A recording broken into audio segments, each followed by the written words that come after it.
రామప్ప దేవాలయము ఆంధ్రప్రదేశ్ రాష్ట్ర రాజధాని అయిన హైదరాబాదు నగరానికి 157 కిలోమీటర్ల దూరంలో మరియు కాకతీయ వంశీకుల రాజధాని అయిన వరంగల్లు పట్టణానికి సుమారు 70 కిలోమీటర్ల దూరంలో పాలంపేట అనే ఊరి దగ్గరుంది.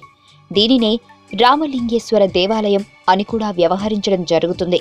ఇది వరంగల్లు జిల్లాలో చాలా ప్రాముఖ్యత గల దేవాలయం. ఈ దేవాలయం విశ్వబ్రాహ్మణ శిల్పుల పతనానికి మచ్చుతునికగా చెప్పవచ్చు. ఈ దేవాలయం పక్కనే రామప్ప సరస్సు కలదు. ఆ చెరువు కాకతీయుల కాలం నాటిది. ఇది ఇప్పటికి 1000 ఎకరాల పంటలకు ఆధారంగా ఉన్నది. పాలంపేట చారిత్రాత్మక గ్రామము కాకతీయ పరిపాలనలో 13-14 శతాబ్దాల మధ్య వెలుగొందింది. కాకతీయ రాజు గణపతి దేవుడు ఈ దేవాలయంలో వేయించిన శిలాశాసనం ప్రకారం ఈ దేవాలయాన్ని రేచర్ల రుద్రయ్య నిర్మించాడు. ఈ దేవాలయం ఎన్నో యుద్ధాలకు, దాడులకు, ప్రకృతి వైపరీత్యాలకు తట్టుకుని నిలబడింది. దేవాలయ ప్రాంగణంలో చిన్న కట్టడాలకు నిర్లక్ష్యంగా వదిలివేయడం వలన అవి కొన్ని ప్రస్తుత శిథిలావస్థలో ఉన్నాయి. కొంతమంది ఇక్కడున్న నీళ్లపై తేలే ఇటుకలను తీసుకుని వెళ్లిపోవడం ప్రారంభించారు. అప్పటి నుంచి భారతీయ పురాతత్వ పర్యవేక్షణ శాఖ దీన్ని ఇప్పుడు తమ ఆధీనంలోకి తీసుకుని పరీక్షిస్తోంది. ప్రధాన ద్వారం దగ్గర ప్రాకారం కూడా శిథిలమై ఉంది. కాబట్టి ఇప్పుడు పడమర వైపు ఉన్న చిన్న ద్వారం ద్వారానే ప్రవేశం. మహాశివరాత్రి ఉత్సవాలు 3 రోజుల పాటు జరుపుతారు. ఆలయ ప్రాంగణంలో మంటపం. ఈ దేవాలయాన్ని క్రీస్తుశకం 1213లో గణపతి దేవుని కాలనీకి చెందిన రేచర్ల రుద్రుడు కట్టించాడు.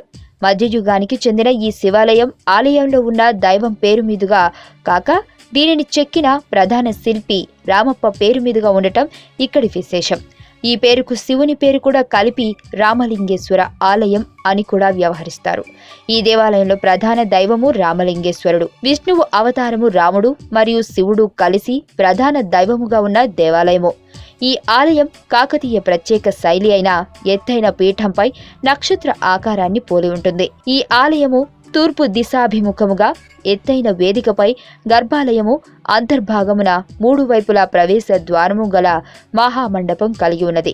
ఇందలి గర్భాలయమున ఎత్తైన పీఠముపై నల్లని నునుపు రాతితో చెక్కబడిన పెద్ద శివలింగం కలదు. ఇందలి మహామండపము మధ్య భాగమున కలకుడ్య స్తంభములు, వాటిపై గల రాతి దూలములు రామాయణ, పురాణ, ఇతిహాస గాథలతో కూడిన నిండైన అతి రమణీయమైన శిల్పములు కలిగి ఉన్నవి.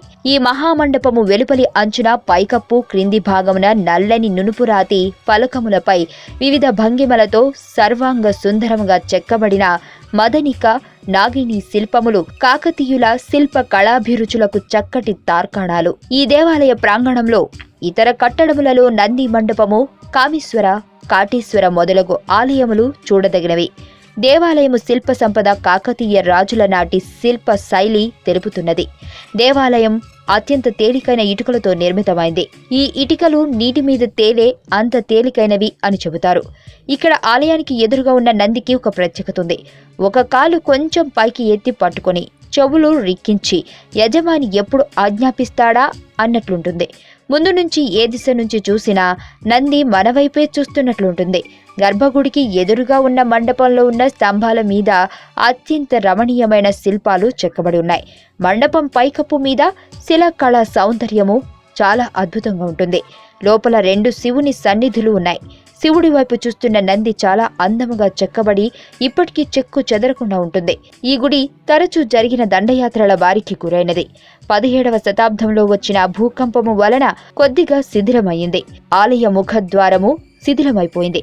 నటరాజు రామకృష్ణ పేరిణి శివతాండం అను నృత్య రీతిని ఈ శిల్పాల నుండి గ్రహించి కంపోజ్ చేశారు. మీకు తెలియని మరిన్ని రహస్యాలను తెలుసుకోవాలనుకుంటున్నారా? అయితే సబ్స్క్రైబ్ చేయండి రహస్యవాణి.